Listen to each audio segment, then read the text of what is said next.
I have to do this to you and do this live via cell phone. Just let me know if you can. Let me know if you can hear me or what. I've never done one of these live chat, top chat. So as you guys register, just let me know if you can hear me, see me, etc. Craziness. Crazy, crazy, crazy. Okay. Can you guys hear me now? Bingo. Yes, we can hear and see. Perfect. I'm sorry about that. Today I'm working out of my temporary home in this Airbnb, which has been an awful experience. I'm supposed to be moving into my new project, but it's not completed yet. So I've been living with my family temporarily in a bunch of different Airbnbs, frequently moving, and I'm now on my second COVID-19 vaccine, and I feel like crap. So just bear with me for today, and hopefully I'm able to give you guys some incredible value. What? Okay, this is awful. Text messages coming in. Awesome. Well, welcome back to another installment of ENTP Live Editions. Today we're talking about the project that I'm doing in Italy, at least one of my projects that I'm doing in Italy that I featured this week. The typical format for the lives is that I cover the topic of the week, right? So this week I talked about my property in Italy, what's been going on with the renovations, and I give the community an opportunity to ask whatever questions they have. I try to keep it to the topic of the week, so let's try to keep it on these properties in Sicily, and from there I'm able to give you guys real-time feedback. Maybe you're going through the process yourself, and kind of advise you as to what you can do and where you could go. If you're tuning in, just make sure that you like this video, share it with anybody that you feel might be interested in it. The more that you like it as it's happening, YouTube pushes it out to more and more of the subscribers. So the more people that like this video and comment, the more YouTube's algorithm will perceive this as an engaging chat, and then it'll kind of push the alert to more and more of the community. And who knows, you might be able to meet people who are doing the same projects right here in the chat, share contact information, share resources. The majority of people who have been following me on my channel are following this journey. So make sure that you definitely take the time out to like, subscribe, and all those things that makes YouTube happy. Jesus Christ. Okay, get that out of here. Okay. So, Aether, I'm going to answer that question just in a bit. Let me just kind of give you the backstory. They're selling properties in Italy in a lot of different provinces for just $1. The government got involved, helping people liquidate blight properties, or even properties that may have fallen behind in taxes or are in need of repairs. You can kind of participate in this promotion of the €1 home. There's also premium listings which are selling for more than €1, typically are in better condition, but we're talking about properties that are selling for 5, 8, 12, 15,000 euros. I bought two of these properties, one for 12,000 euros, not $12,000, so 13 at the time, it was about 13 and change, and another for 5,000 euros. So I've been covering both of those on the channel and shed light on how that process works. Now, just to address your comments, so far it's been about a year that I've been doing this. The neighborhoods are kind of rural Italy for the most part, where they're seeing population decline, but it's not necessarily low income. It's just not a lot of people. They're not the big cities. A lot of the people have fled the big city, fled to the small towns for the big cities, looking for work, looking for educational opportunities, that sort of thing. And that younger generation is not that interested in living in the countryside. So this property is in Musamelli, Sicily, which is in like kind of central Sicily, about an hour and 45 minutes to 2 hours from Palermo, which is the main city in Sicily. About 40 minutes from the coast. Nearest coast city is Agrigento. I covered both of that. I gave an entire tour, so if you want to see kind of what those regions look like and where this property is located, you can watch the Italian series. Now, the first question that comes up is from J.M. Ramiro. I've been to Milano. Is Milano a good area to buy cheap real estate? I don't know. I personally haven't done any investing there. So it's really up to what do you define as good? Are you looking at good as far as what is my quality of life going to be? Does good to you mean cheap? Does it mean active? Does it mean that you're going to be re-renting this property and trying to make money? You need to define what good is for yourself, right? So the best thing for you to do if you're curious about investing or buying properties in Milano and you're able to find a cheaper property that you're going to renovate or just buy and move into it, I would highly recommend that you go out there, check it out. You're going to want to, like, how can I put this? Get a feel for the neighborhood before you make some sort of investment, right? I may say, oh, I love Musomelli, and you go to Musomelli, and you buy a property maybe remotely, which I wouldn't advise that you do, and then you get there, and after a week, and you're like, I hate it, I made a mistake. So I think it's important for you to check out the different neighborhoods that are offering up some of these cheap properties, and then decide based on that location. In southern Italy, there's a lot of properties like this. So in the region of Calabria, there's properties like that. Throughout Sicily, there's properties like this. In Puglia, which is like the heel, there's properties like this. And in the north, if you watch David Waters' channel, I have him linked somewhere on my page. He is in, I guess, the suburbs of Milan, and he's picking up properties from the auction, 20K, 30K, and he's approaching it as an investor. So he's buying those properties and renting them out to locals. And maybe he might be making $400, $500 a month rent on these properties. But if you're applying that investor's rule of 1%, then those properties do meet the 1% rule. So, if you spend $30,000 and you're earning $400 a month in rent, that's, a rate of return of, let's call it 13% or so. Maybe more, 15%, I don't know what the math equals. But you're looking at a fairly high rate of return on your investment. So what's important to you ultimately is what's going to drive the decision. Is it neighborhood, proximity to water, quietness? Everybody has their opinions. Ether, are the houses in low income areas? I wouldn't necessarily call the areas low income. I would say that low income is relative, right? So I would say the majority of Italians are not earning much. I don't even think there's a minimum wage in Italy. So think about that. If there's no minimum wage, some people are getting paid €1,000 a month, which is about right now $1,200-1,300. So you might work at a cafe part-time and you're making $700 a month, $800 a month. So, in a neighborhood like Musamelli, you're going to have people who are like that. But then again, their properties are paid off.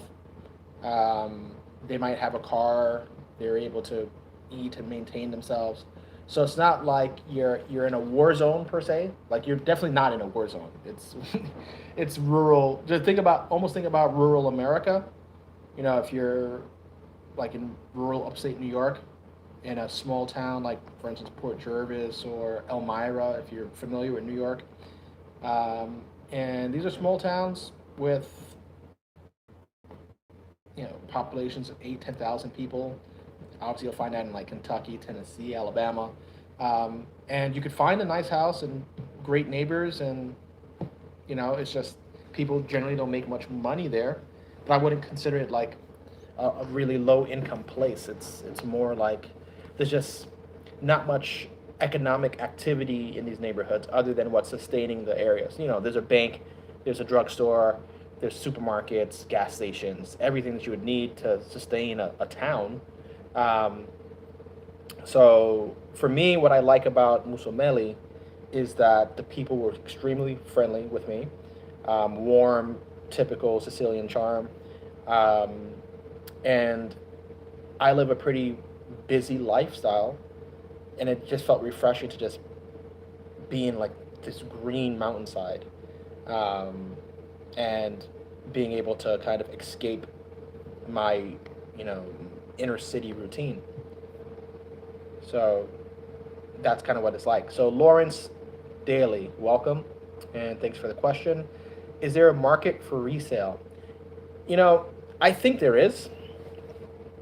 I feel like the resale market is going to be other international buyers. And what I mean by that is that there may not be many people who are willing to pay $12,000 for the property, spend another 15, 20, in fees and renovations. And then at the end of it, managing the team abroad, picking out all, doing everything that's involved in renovations. Just like in the US, there's people who would never buy a fixer-upper, but they would buy the end product. So I would imagine that there's a market for people who are checking out the Euro homes, see what kind of condition they're in, look at the premium listings and still feel like, nah, it's not what I want. But at the same time, I might spend $30,000 on one of my projects, but be able to sell that with confidence to somebody for 40,000 because they're just kind of buying the convenience of not having to do all the work and they like the final product. But I think that would be more realistic for someone who has kind of developed a following or some leads for that, where somebody may turn around and want it.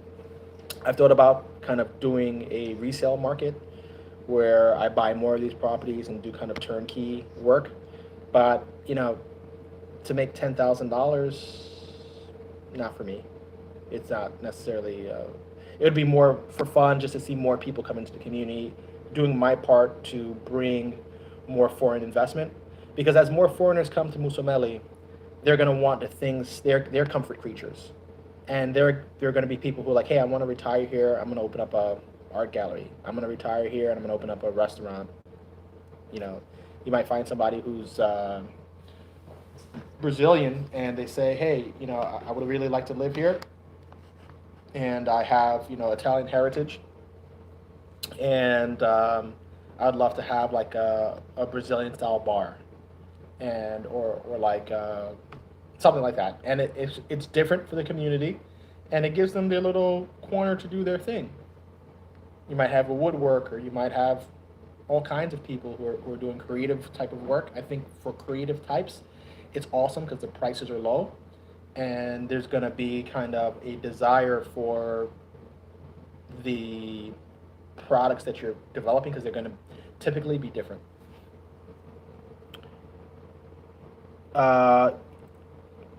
Yoran Lafine. Is the goal to ultimately rent them out or flip them? My goal is to, honestly, my initial thought when I started this project was, man, it's so cheap, I'll figure it out later. And I was like, the worst thing that's going to happen is I'm going to get 2 weeks of vacation out of this in Italy and a vacation house for my family. And then when I started to get a sense of what was going on, like I stayed at a bread and breakfast named Viola's. I think I probably paid like $40 or $50 a night, or 40, 50 euros a night. And then there's another one that's really nice. If you look it up, if you're checking it out, it's called Musa Emilia.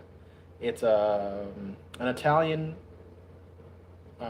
by heritage that was living in the United States, came back to Italy to redevelop Musomeli. They built a really nice bread and breakfast, and they have 2 restaurants there. So it's modern. It's in the piazza. It's right in the square, and I really like what they did there. And their rates were like 70 to 100 a night. And I was like, well, for someone who wants something a little more modern, a little more spacious, there's a market for that. And I was like, as people are coming here to check out family, visit family, maybe check out the real estate there, they're gonna need short-term stays. So I figured, hey, I got this for my family anyway. So me, my friends, anyone I want to kind of send to Italy, they can stay at my place. And then when I'm not there, then I could try to monetize it however. Ultimately, I felt like it was a cool project. It's more just like a passion project than any kind of financial investment. Um, sometimes I think I should have spent that money on other things that are more lucrative.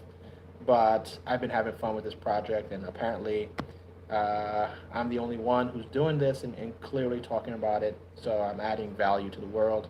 So I guess it's worth it. So to answer your question, I'm sorry. Yeah, to answer your question, the goal is to keep them, and I'll explore my options with time.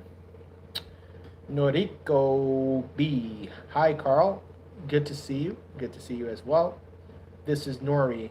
Can you please explain what are your annual taxes on those properties? And also, if you're not living there, more or less, what are the expenses like? Utility, man, let me tell you something that's pretty crazy. I don't know. My taxes are estimated to be around 600 euros a year. So let's call that 50 bucks a month. And I've had a few electric bills, and they're about the same. I haven't got my water or garbage bill, and Sicily has been back and forth with shutdowns that I'm not even really receiving many updates as to what's going on. And the contractor kind of sometimes pays for me and I reimburse him. So I'm not even clear yet what my carrying costs are going to be, but I could pretty much estimate that it's going to be less than $150 per month between water, garbage, um, my tax obligations, electricity, and internet, maybe 200, right? So if my carrying costs are $200 a month, all I need is one long weekend rental a month to cover my cost in one project, in one house. As I like what I have so far, as far as data is concerned regarding the cost, are my cost to buy the property, right? What the cost I incurred there. So there was the broker's fee that I had to pay. There's the notary fee, which is kind of like your title fee. And then the actual cost of the property, the exchange fees for transferring and wiring money, and then all my renovations costs, right? So I have that sitting in my email, and I'll construct a spreadsheet that says, and also my accountant has it in QuickBooks, how much I've spent on the Italian properties. However, he doesn't have it itemized by property because the renovations I've been paying them together and in bulk. So they're working on both my projects at the same time. So I might have a $10,000 installment, $15,000 installment, and it's the properties, and it's kind of allocated for that. So as I have a better sense of the fees, uh, when I start paying them, like I don't know if I'm even delinquent on my taxes. I really don't know. So things are such a mess over there that they've closed the towns, they've closed the municipalities, people have been quarantined. And they're kind of lackadaisical about things in Italy. It's kind of strange. Like nobody's really shaking you down for money. Um, they have my email address. They don't really send me reminders of your bill is due. Um, Very strange stuff. But the thing is, if you live there and it's your primary residence, you could claim what's called prima casa or primary home, and you don't pay any property tax. On your additional properties, you pay more and more property tax based on the consideration. But compared to the U.S., I feel that these property taxes are incredibly cheap. So I'm pretty happy with it. Let's see what else we got here. Okay. Aether, I hope I'm pronouncing your name correctly. Aether, hopefully, sorry. This is absolutely outrageous. My phone overheated. This is freaking BS. I'm sorry. Sorry for the complications. My phone overheated, I guess, because I was charging it and doing this at the same time. Absolutely ridiculous, man. I didn't want to go to my office because I didn't want to feel sick there and drive because I'm feeling like crap. And now I'm dealing with a laptop that's camera doesn't want to work and a cell phone that overheats from doing a live broadcast. Sorry. Okay, so Ether's question: do you work with local contractors that you know really well? Okay, so I don't know if you remember in my videos, the way that I found the contractor that I'm working with is that I was walking through the neighborhood and I saw guys working on a house. I walked in, I looked at their work, I reached out to them and said, hey, I'm here to buy a property. Who's the boss? Does he speak English? They said yes. The boss came like an hour later. He gave me a tour of the house and the work. It's like, all right, they do good work.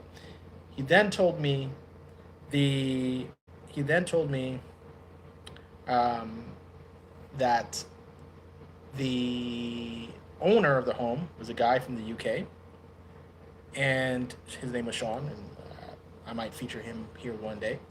Cool guy. He was like, yeah, he's gonna come here tomorrow, so I'll introduce you, and we can talk about how the work has been so far, blah blah blah.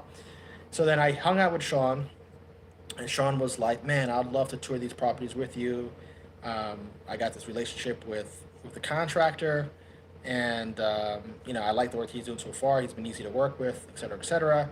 And it's a small town, so people know each other, and there's not really the same BS that we're dealing with contractors in the States. He's pretty good so far. I'm able to communicate with him. His English is okay, kind of rough, but okay. Um, and he's laid back. He's not an aggressive dude. He's likable guy. So I think what I recommend for most people is if you're going to work with a contractor, get some referrals from people who are in the industry. So the real estate agents, other people who've done similar sort of work, and you get what you get, right? It's unfortunately, I may love a contractor that you hate, right? You may want a contractor who communicates with you every single day, answers every single one of your calls you to ask you questions about stupid minor details that would annoy me. But that might be what you like. So you need to first identify what is meaningful for you in a contractor. For me, it's how responsive they are. When I call them, do they answer? Because they're kind of notorious for leaving work slightly undone, starting jobs in the middle of jobs. So I like people to be in contact with me. At least take my phone calls. So that's important. And then I like contractors who are able to make their own decisions and make the best decisions, as well as recommendations. So if I told them, hey, just skim coat the walls instead of putting in new drywall, and I would rather them say, hey, look, for me to skim coat this wall based on the issues that are here, it's going to take me 3 days of labor, and then the final product's not going to be that good. I would rather do drywall. It'll take me 2 days, and the final product is going to be better, right? And I'd rather them give me that insight as to what they think is going to be the best case scenario, and I let them kind of have some freedom and flexibility in what they do. So everybody's a little bit different. Next question is, do you think, from Damian Roberts, what's up? Do you think Musameli will have or is going through a renaissance? I think Musameli beat as well. They have more eyes right now, and they have foreigners who are coming in and doing their thing. Could Musameli become the international rural hipster sort of town? Maybe. It's up to people like me and you and Sean and Cecilia, who are doing projects there and bringing, the kind of activities that people would want in a town. Could it become, a hotspot for people who are looking for something a little bit different, certainly. But it's really up to the individuals who are spearheading the change and actually the pushing the changes that would make this town more attractive to foreigners and local tourists as well. It's totally possible. I was thinking about potentially introducing hot air ballooning or some sort of, you know, aviation related activity, parasailing, paragliding, things like that. Not parasailing, but paragliding or hang gliding, because there are a lot of mountains nearby. Another person I spoke to was looking to bring a bicycle tour into the area. Cecilia is working on a really cool project. She's an artist out of Argentina who's got a place there. So Cecilia is working on a augmented reality project there. That was pretty interesting. I think there's some opportunity for diversity in food culture. I've been thinking about opening up a Mexican restaurant there. They don't have one, and they like Mexican food. So like a American Mexican spot. So if it ends up being a place where the food is outstanding, it's a retreat from mainland.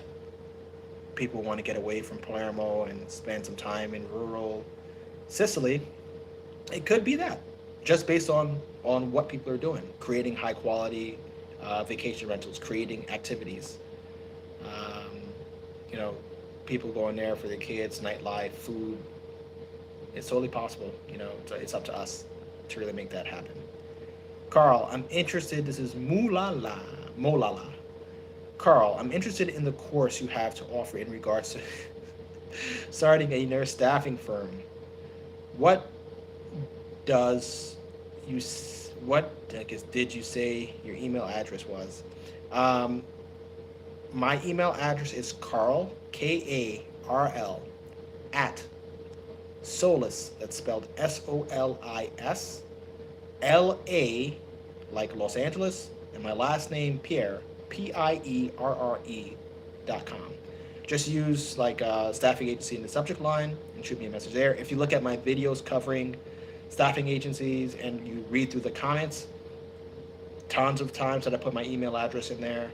Sometimes it's in the description, so just check it out. And Carl at solislapierre.com. Yep. Is this business idea scalable? Could you build a portfolio of a dozen properties and have it be self-sustaining? In the same town of Musomeli? I'm not sure if they need 12 units potentially. I think so. It could sustain it. But you would first start with one, right? Test it out, see what the threshold is. Currently, I'm building out, an international portfolio. I got these 2 properties in Italy. I'm getting one in Brazil. I actually go down there at the end of the month to get my land. And I have my spots in Florida now and New York.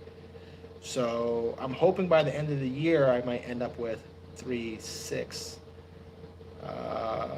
3, 9, 4, probably 13 units altogether for short-term vacation rentals.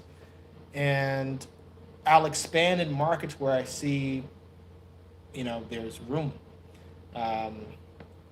So that's the idea there. Is it okay? This is Lori Ann Richardson. Is it okay for Americans/foreigners to use their homes in Italy for an Airbnb? I think so.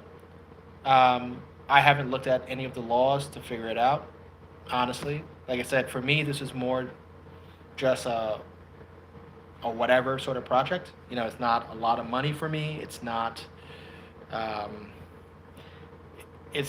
truly an investment. So I didn't really look at it from that perspective. And it's financially negligible to me that I'm just like, whatever. I'm going to do it. It's going to be fun. I'm going to make new friends out of this. so be it. I can't wait till I take my family out there for a summer, right?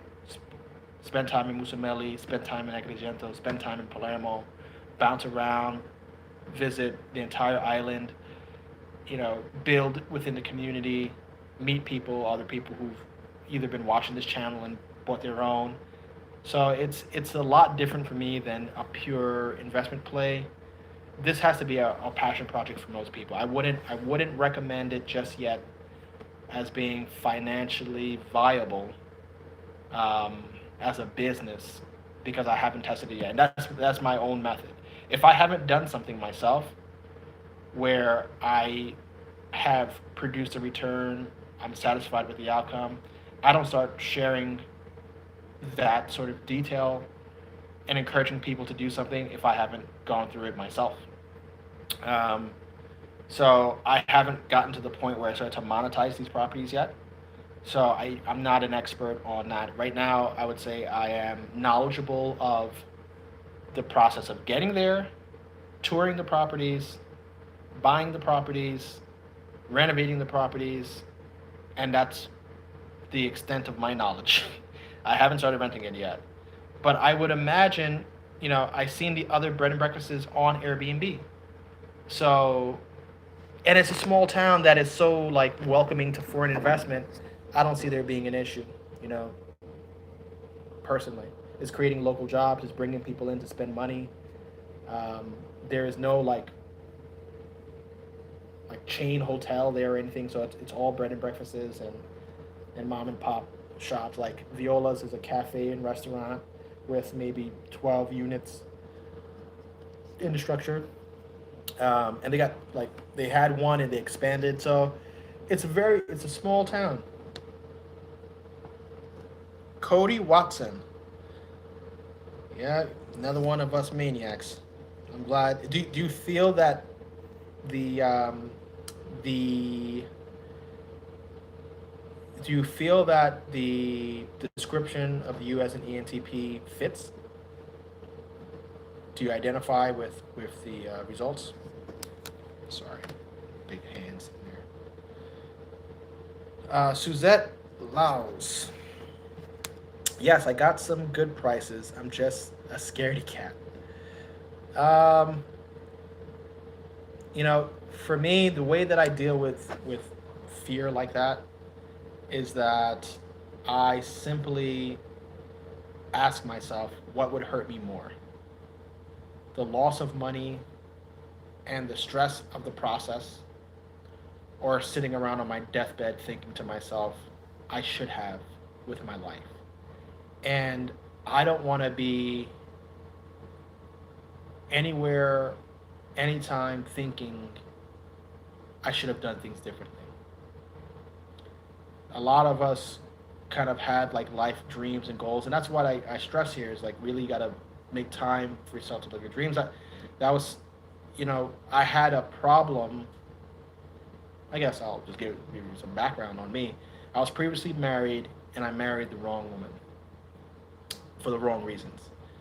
And I was just looking to satisfy the status quo of, you've been in this long-term relationship. You guys are great as friends. We were good friends. We've been together 10, 11 years. And it's like the next step is marriage. But I knew it wasn't the right fit for me. But I just went through the motions. And I wasn't happy. So ever since going through that divorce and feeling, that heartache of losing a friend because the relationship failed, and really being satisfied to move out of that and finally get over that, I ended up realizing that I need to make more and more decisions that match my inner wants and desires instead of sacrificing, because I was raised in the Christian tradition where you sacrifice everything for the greater good of humanity, right? That's like the overall arching theme of Christianity. So that has always been in my mind, right? Like, all right, you make sacrifices for other people. You make sacrifices for other people, even if it's sacrificing yourself, right? And your wants and your needs. That's a good person. A good person does things like that. So I ended up I end up changing my philosophy in a way where I still need to put my wants on a higher plateau. Maybe for my daughter, because she can't really support herself, I might put her needs ahead of mine. Well, as soon as she's an adult, man, or able to handle herself, my needs are going to come first again. So, but I think ultimately there's no greater like killer of the spirit than allowing yourself to be crippled by fear or social pressure to do the things that you really want. And in my sake, in my case, I mean, I fell into social pressure, and I was totally unhappy. So, fear kind of has that same thing. It's usually like, what if I mess up? What are people going to think of me? Sometimes people have this extreme fear of losing money because somehow, our society says making money is so difficult and money is to be treasured. It's just freaking paper that people place their trust in. That could be devalued to zero or near zero at any time. So, don't think of it that way. If this is something that you really want to do it, and I'm pretty sure you'll be satisfied that you actually did it, and you're going to learn something about yourself in that time. Rachel Geyer. Carl, thanks for providing great content. You've mentioned in previous vids a checklist to identify a good real estate investment that you provide to realtors to scope out properties for you. Can you elaborate? Well, I have that information covered in greater detail, both on the channel and on my program, which you could get at entplife.com/killing the American dream with a bunch of hyphens in between. You should probably see that in my description as well. So essentially, you first, it's not my checklist, or it is my checklist, but you need to know what is your investment criteria. What are you investing in real estate for? And what is your overall strategy, and what is satisfactory to you? There's properties in New York City that only perform at 4%. That's not my thing, right? But they see some pretty significant appreciation at times, and there's a pretty stable rental market. So there's investors who are happy with their 4% capitalization rate, their 5%, which is like, it's not for me. So when I'm looking at kind of telling a realtor or anybody, even like a property scout that's not a realtor, like a wholesaler or just an assistant of some kind, what I tell them is what I'm looking for.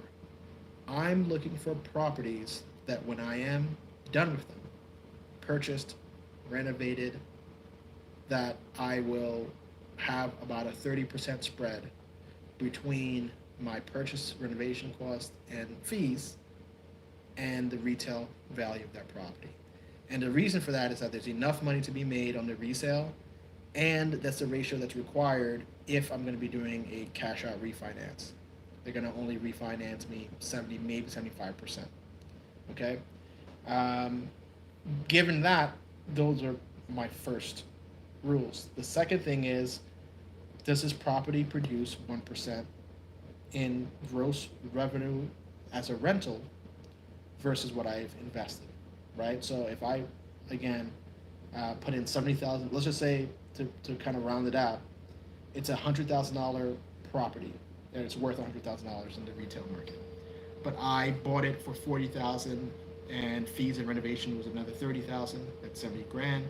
I'm at the 70% mark, and I decided to keep it as a rental. I refinanced it. I now have a mortgage at 70% of the retail value, or the loan to value ratio is 70%. I'm going to want to rent out that property for at least $700 a month, which is 1% of the $70,000. So when I start to talk to anybody about what I'm looking for, I tell them, hey, this is how it needs to fit. If it doesn't fit in this way, I don't want to see it. I actually just did a deal with my Killing the American Dream group that I'm not happy with because when we purchased that property, the ratio was higher. I knew that going in. And I was like, hey, the conditions pretty fair. There's enough value in the property to eke out a profit. But as we went through it, as of course, there's more and more expenses associated with that repair. So essentially, it was just a project that we did for a community service, right? Everybody learned something, but nobody made a killing on it.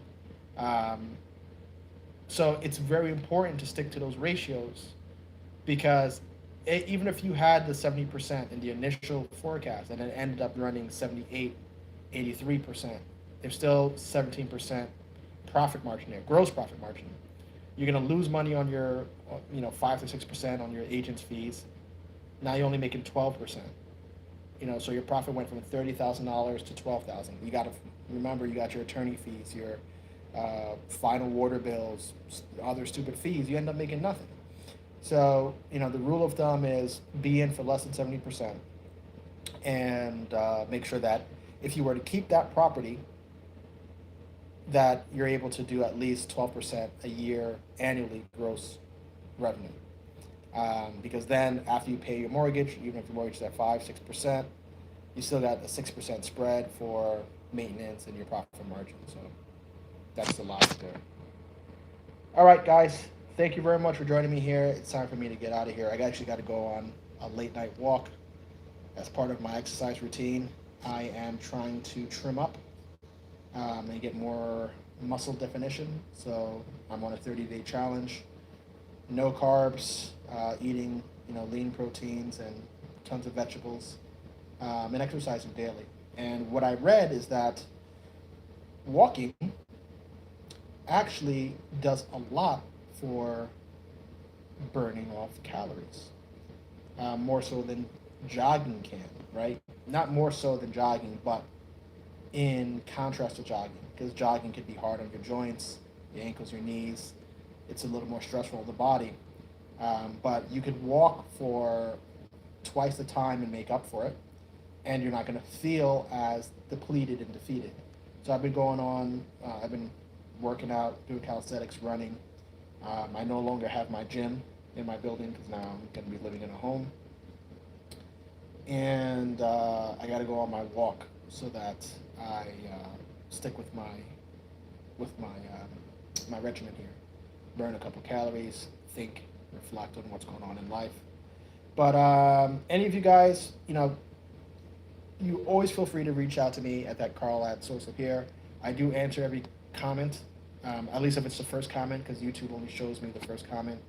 If the comments go back and forth, I don't get necessarily alerted of that. They don't alert me of all of those comments. So do leave comments on my videos. I answer those questions. Shoot me an email. Just make sure that you put in the subject line what you're reaching out to me for. Don't forget to like, subscribe if you're not already subscribed. And lastly, I'm going to be doing a follow-up on my smaller product. That's the one that I like the most. I think that one's going to come out a lot sexier than the big one, to be quite honest. I'm more excited about that. So stay tuned for that. I'm going to be doing a similar update. I should be doing an update on that project that I said I didn't like how it turned out. I featured here. The work was good. Everything was good. We didn't get killed on it, but we didn't make a killing, right? So that's the reality of investing in real estate. Not every deal is a home run. So I'm going to be doing a video on that. Obviously, on a monthly basis, I'm going to be touching in on healthcare related businesses. And if you guys seen my community post, please give me your feedback in my community post. I'm really, trying to find what my voice is for YouTube. And ultimately, what I'm thinking is ENCP Life is a channel where I teach people how to make the proper money moves to live their life dreams, right? Whether it's investing in real estate and that's what they want to do to to kind of make more money, or it's starting some sort of business, or um, it's traveling, or like relocating to a new country. These are things that entertain me. But what I see for most people is they either have a financial uncertainty, right? They don't know how they're going to afford to live their dreams, or they have some anxiety or fear around um, kind of acting on it. Axel, what's up?